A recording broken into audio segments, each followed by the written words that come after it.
Even Columbus called the Native Americans Indians. I mean, when you think about the so-called Caucasoid slash Asiatic people who we know today to be the Native Americans, they don't look a goddamn fucking thing like the Indians of East India. We look more akin to them. They don't look a goddamn fucking thing like the Indians of East India. We look more akin to them.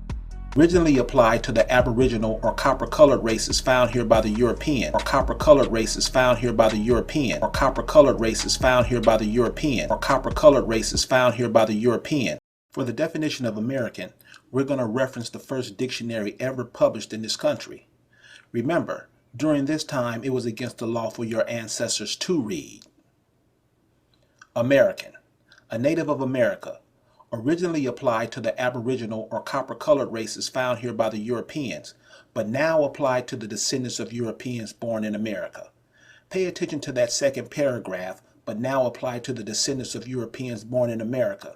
We're going to come back and use that to show you how they duped you out of your land. What if I told you that the people who are currently claiming themselves to be African Americans weren't really African at all? Just victims of a generational identity switch that continues to plague us to this very day. The problem is not that complicated. And the victims? Well, we're the very ones who push the agenda. This documentary will unveil facts that have been overlooked, misinterpreted, or just plain ignored. Do your own research, and you will understand why the African American is the footstool to the world.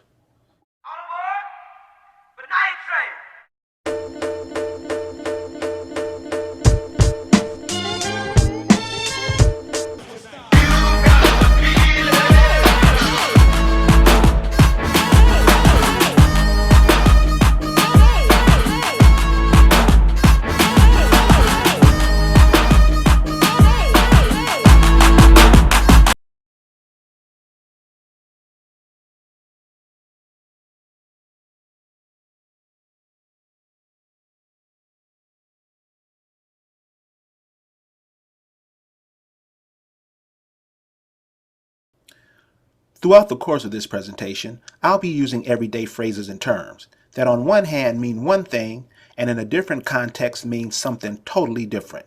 So before we get deep, let's define a few everyday phrases and terms.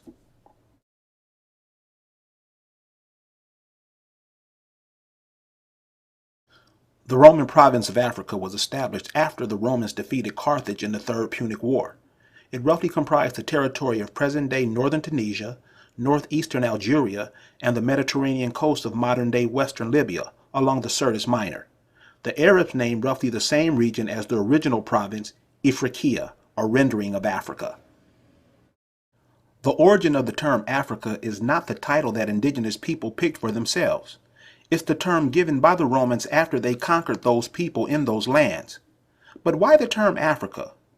The people were named after the general who defeated them in that Third Punic War, Publius Cornelius Scipio Africanus.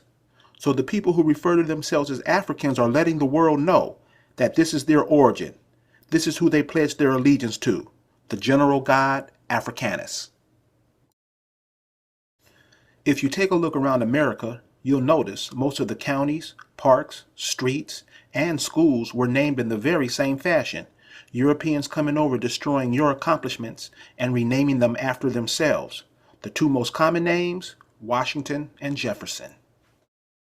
This article is dated January 12, 1862, and it comes from the New York Times. Pay particular attention to how the term Africa is used. This article comes from the state of Kansas, and it tells how a Colonel Jameson is to lead his army to hunt down the bushwhackers.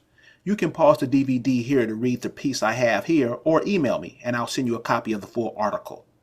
The article further states that a General Lane will command a full column and carry the war into Africa, or bring Africa into the war.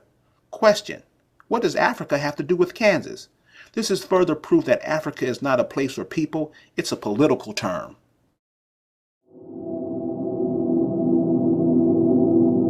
Saint Mary of the Good Winds was the patron saint of navigators and a favorite of Columbus. This altar painting dates from shortly after Columbus died and features what's considered the first and most accurate portrait of the great explorer on the left. It's also thought to be the first painting of Indians done in Europe. The Virgin's cape seems to protect everyone under it, even the Indians.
Indies, as an East Indian or West Indian. It is particularly applied to any native of the American continent. Now, when we say American continent, remember, America stretches from the North Pole to the South Pole and all the islands in the Caribbean. The Euros figured if they changed the names of your land, that would confuse you even more.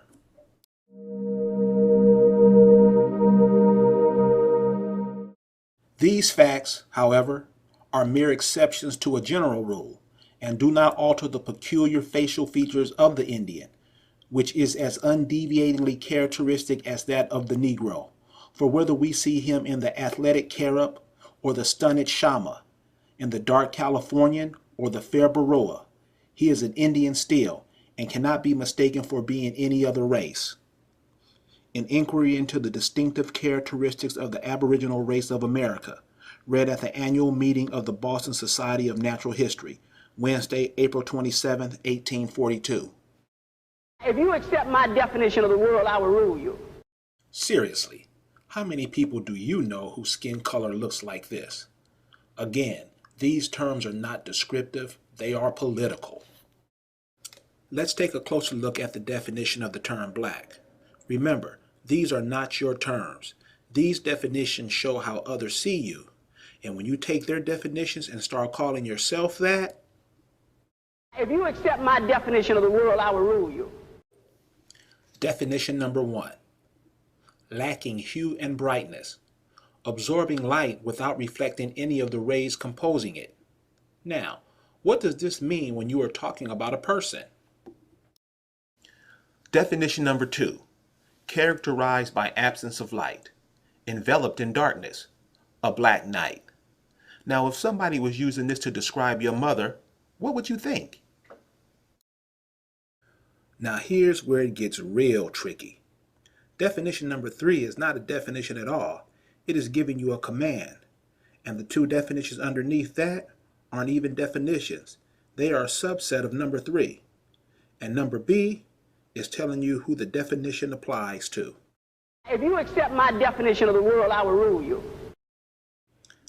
How did we become black if it's used to describe a thing? Remember that definition of America we got out the first dictionary published in America? You know, the part that says, but now applied to the descendants of the Europeans born in America. So they're telling you, they came in, stole your identity and land, started calling you their names, which meant you were their property. This practice goes on to this very day. Since these terms have been introduced into the indigenous people's mindset, it has taken us on a tremendous mind trip that has disconnected us mentally, spiritually, and physically away from our homeland, while immigrants come in and pimp us of our resources on our land.